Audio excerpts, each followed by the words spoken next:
Hello mga kabibig! Welcome back sa ating bagong YouTube channel. Ito ang pinakamaingay na YouTuber sa lahat ng YouTube. Ako si Kabibig, maglebak-lebak na tanga with evidence. Ako trending na trending itong mandatory hair follicle test ni Pulong Duterte. Will Congress expose its own? Pulong Duterte's drug test bill draws a line in the sand. Kasi sinabi sa interview ni Migs Nograles sa kanilang press ko na unconstitutional itong hair follicle drug test. Itong mandatory drug test.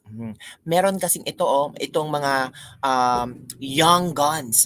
When Paulo Duterte filed a bill requiring hair follicle drug tests on government officials, nag-ingay agad Congress and send their young guns to kill the bill.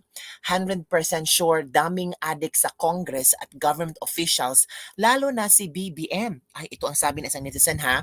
These are so-called young guns. Young but already corrupt when their rejection of the bill, kahit anong palusot na reasoning, makes people think they are also addicts.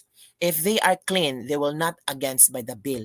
Yon ang isang post ng isang netizen na kung saan parang naobserbahan nila na walang suportang nakukuha si Pulong Duterte. Kung hindi daw nila suportahan si Pulong sa bill niya, addictos ba din sila?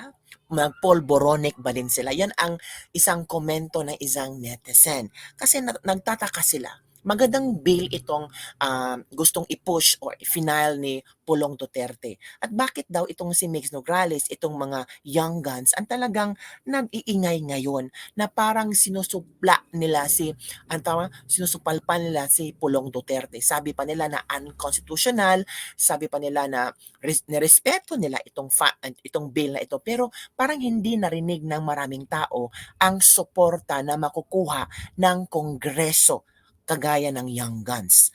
At ito pa mga kabibig, nag-react si Cathy Binag. Hala, si Cathy Binag talaga nag-react sa mga kongresista na sobrang iingay hinggil sa sa bill na gustong paano ni Pulong Duterte.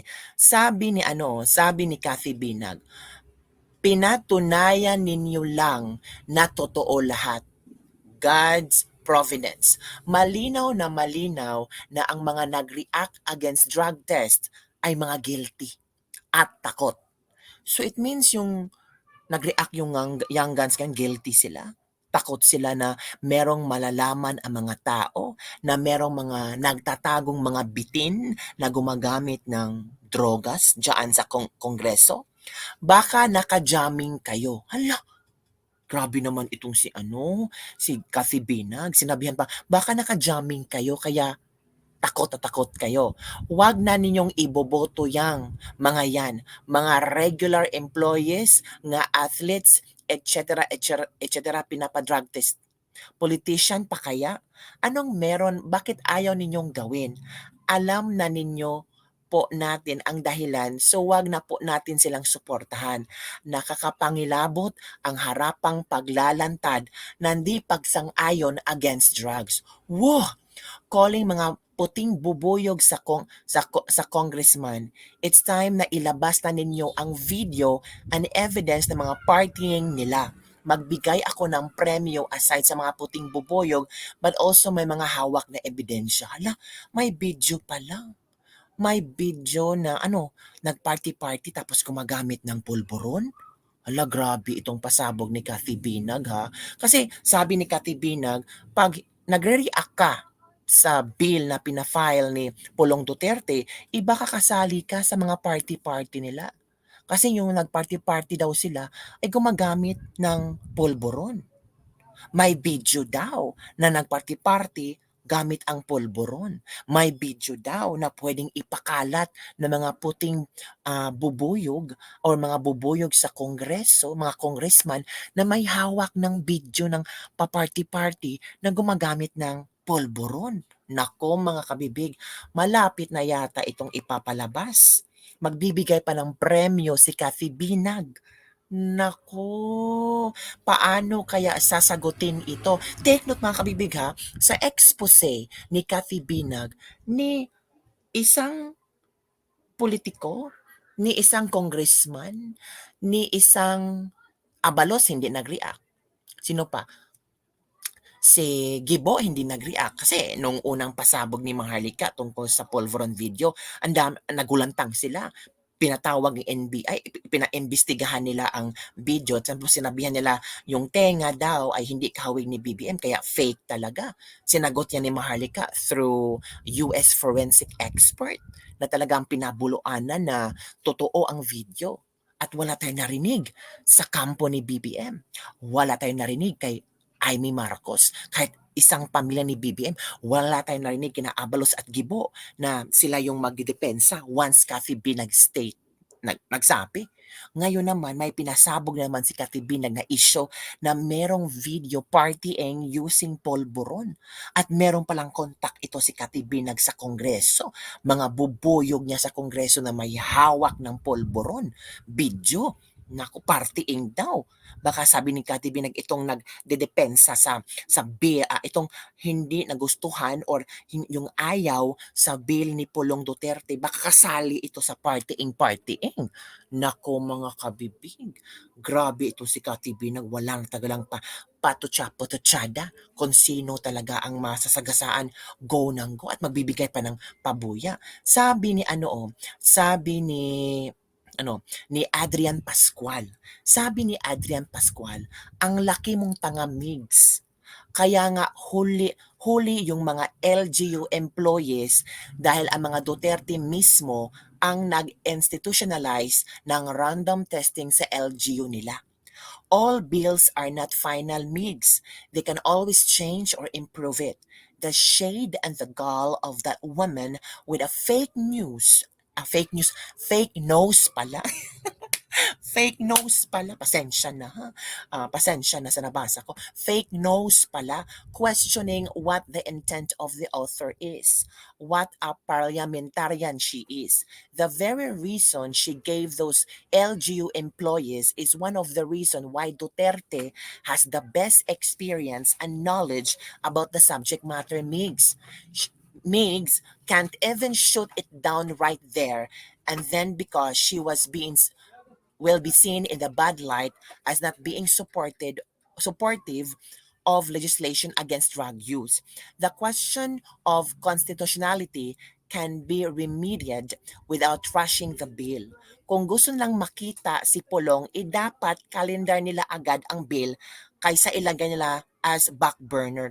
Totoo naman, di ba?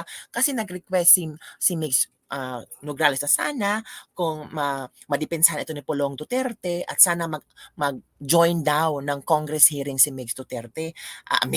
si Pulong Duterte at sana hindi ibang senador ang magdedepensa para sa bill na pinush ni Pulong Duterte. Eto mga kabibigan, panoorin natin kung paano sinupalpal pala ni Migs Nograles itong bill ni Pulong Duterte. Sinabi niyang unconstitutional. Grabe itong si Migs Nograles. Talagang walang yung bibig niya parang patuloy. As in, hindi siya natatakot, di ba? So ito mga kabibigan, panoorin ulit natin itong pagsalita ni Migs Nograles and she described the bill of Pulong Duterte as unconstitutional. Bakit kaya mga kabibig? Let's listen, Migs. Let's proceed, Migs. Proceed. With any legislature naman, they're welcome to file bills, right, that they deem fit. But as a legislator, I hope lahat naman tayo, legislators kami dito, alam naman namin yung mga rules na we file, not just to file, but the intent is good, and I hope the intent for this is good. There is a Supreme Court case already that deemed unconstitutional a mandatory filing, mandatory drug testing if it's going to be deemed included as one of the qualifications for an official, a candidate, kasi constitution naman naglalagay nun. But sana po, no, madepensahan niya to, and maganda po yung intent niya, and to defend this, you have to be able to attend the committee hearing and not pass it on to someone else. So, if this is his bill, we respect it. It will go through the process. Sana lang na mapakita niya bakit niya ginagawa to, and it's not for any vindication o Grabe naman si Mig. It's not for any vindication or plano ni Pulong na ang tawag dito, meron siyang ipapahiya. Hindi naman, parang ano lang, ang bill na ito ay para, di ba, maganda ang bill ito para mapatunayan talaga ni Pangulong Bongbong Marcos na hindi siya polboronic. Dapat maging masaya sila kasi may isang congressman nag-iisip para sa kabutihan ni Bongbong Marcos. 'Di ba? Kung ma-push through to, kung magiging law na ito, edi lahat ng lahat ng public officials ay magpapa-drug test. And I'm sure, unang-una si BP Sara dyan, hindi siya matatakot, oy, walang tinatago si BP Sara. At maganda din itong opportunity ni Bongbong Marcos na papatunayan kanyang sarili na wala siyang tinatago.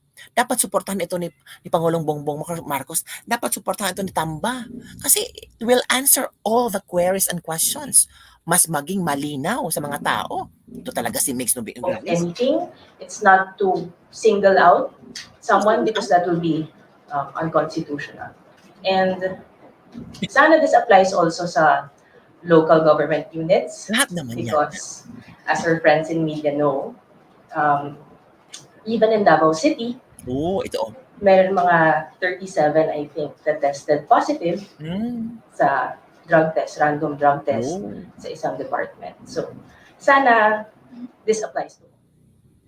Kaya nga, mas maganda nga, ikaw Meg, sabi mo, tawag dito, hindi ito intentional, bakit ka nag-mention about Davao City? Diba? O talagang may may pinaglalaban ka, manilalaban ka. So mga kabibig, ano ang iyong reaction dito? Ay nako, ewan ko. Sana masagot ito, no? Sana may statement din si Pulong Duterte to explain furthermore kung ano pino-point out niya, di ba? So far, chinek ko si Sebastian Duterte, si Pulong Duterte, Paulo Duterte ng kanyang Facebook fan page. So far wala pa naman akong nabasa na nagsalita siya tungkol sa kanyang bill. Basta ang importante natakot. Parang sabi ng ibang netizen, para yatang biglang natakot ang kabilang parlor after nag-pass ng bill. Hindi kaya plano din ito ng mga Duterte para magkagulo silang lahat? Kasi walang ligtas Dito talaga makikita kung sinong kongresista ang para sa Pilipino, ang para sa tao, ang para sa bayan. Kasi malaking usapin to drug testing. Tapos ang mga tao mag-question, ano pala, selective lang pala ang drug testing pag politiko ka, bawal na. So, meron kang freedom to do singot-singhot. Kasi hindi ka magpag-drug test. Pero tayo mga empleyado, konti lang ang sinasahod natin, nanakawan pa ang PhilHealth, mag-drug test tayo. Pero mga politiko, kahit anong gawin niya, mag-party-party sila, gamit sila ng pulburon, okay lang kasi wala namang drug testing. Naku, malapit na talagang ilalabas ni Katibina. Maghintay lang kayo mga kabibig. So ano ang iyong komento tungkol dito? Ang dami nang nagsilabasang mga comment dito. Maraming mga Pilipino ang payag na siyahan sa bill ni Pulong Duterte. Sabi nila, ito yung hinihintay namin. Ito yung totoong lalaban. Ito yung makikita talaga kung sino ang politiko na politiko at singhotlitiko. Singhotlitiko. Polboronic na politiko. Di ba maganda talaga? Palakpakan natin si Pulong. Nako, Mix Nograles, paano mo madidepensahan ito? Nako, so yun lang po mga kaibigan nating Ladies and Lipat for today. Don't forget to like, subscribe, and share this video. Bye everyone. See you next time. Nako, hirap.